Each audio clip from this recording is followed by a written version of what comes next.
Mary Abernathy again.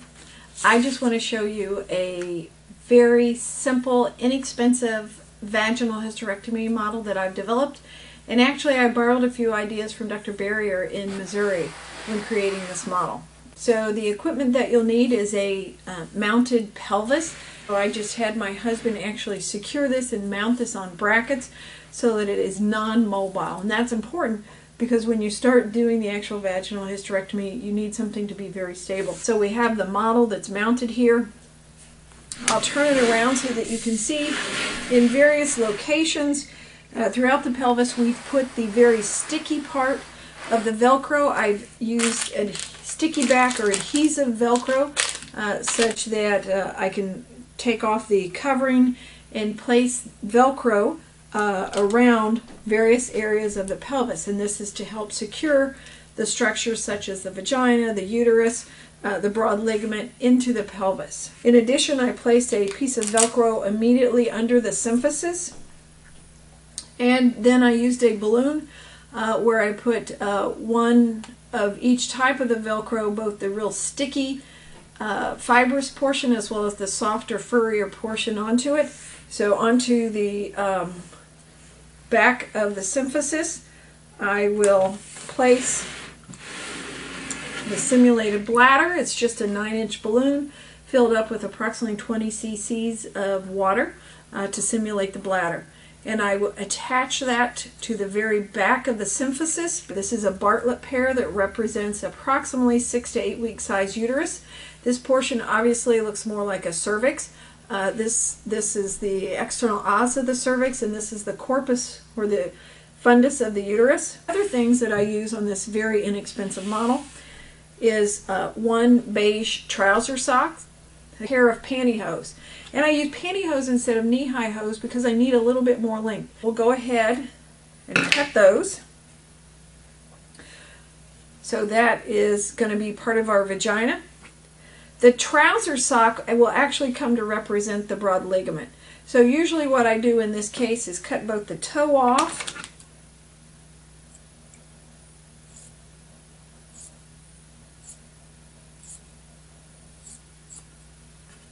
as well as the thicker band on the end. And again, you're going to want that to stretch the entire length of your uterus, and we'll leave a little bit more because you can always trim more off of it later. But we're just going to cut that off. All right. Now once I get those two ends cut off, I fold it in half. And on one of the edges, I create just a small little wedge. Those are the basic materials. I'm going to go ahead and slide the pear into this uterus, and again I slide it such that the cervix is showing, and the first thing we're going to do is to tie a knot in that to secure the uterus at the end of the pantyhose. We'll invert, and this becomes part of our vagina that we inverted around our uterus. Okay. So now we'll go back and insert this in through the broad ligament sheath that we've created. Put the vagina through first. Pull the rest of the uterine model through with the cervix coming out of that small little hole that you cut. Try to keep your vagina upright and equal in distribution. Then this becomes the broad ligaments. So now what I want to do is to actually pull the vagina through the model. We're going to actually spread these broad ligaments out and attach them to the Velcro. So what we've done here so far is to create those broad ligaments. And this is our uterine model. So now what we're going to do is turn our attention towards making the vagina. I wrap this around the pelvis. I've actually placed Velcro here on the outside as well as under the sacrum and on both sides. So that will actually help secure our model as well. As you will look in here, you will see that we now have a uterus. We have our broad ligament sheath. This is the vagina that you'll use to put in retractors so that you can actually go down and see the cervix. All right. So now what I'm going to do is have one of the residents actually demonstrate how we use this model to perform a transvaginal hysterectomy. All right. Thank you.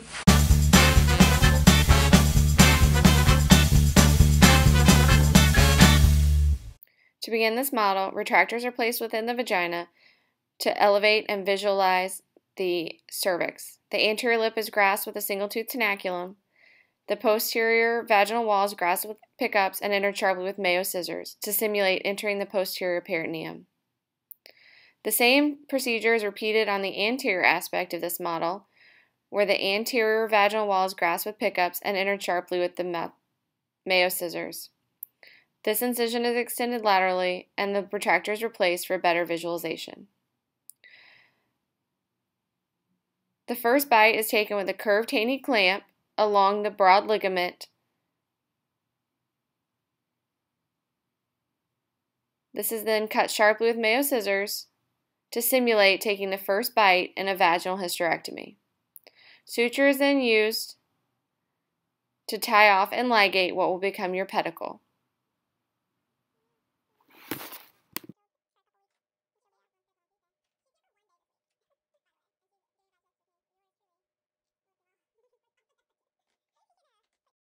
Tension is then turned to the other side, where the posterior and anterior aspects of the incisions are connected and clamped with a curved Haney clamp. Once again, this is cut with Metz and Mayo scissors and suture ligated.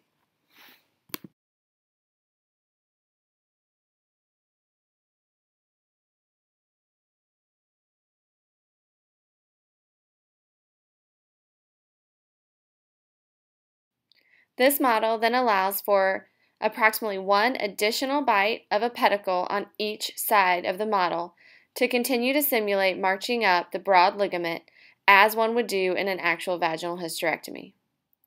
As each subsequent bite of the pedicle is taken with a curved Haney clamp, it is also suture ligated. Once this is completed on both sides, the uterus, or in this case the pear, will be able to be removed. Advantages of this model include that it is easy to assemble from inexpensive parts. It provides early training in a safe, non-threatening environment, and it helps novice learners develop muscle memory when performing vaginal surgery.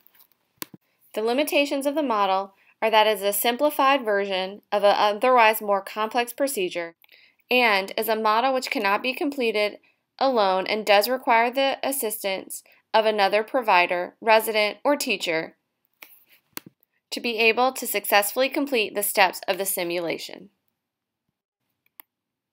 Once the uterus or pear has been removed from the model, the pedicles can be examined and suture cut, and then the vagina closed as you would close the cuff in real life. For the interest of this video, we have repaired the cuff in a simple running fashion. However, multiple different ways of cuff closure could be modeled through this simulation trainer. Once the vaginal cuff has been closed, this will successfully complete our simulation trainer model of a vaginal hysterectomy procedure.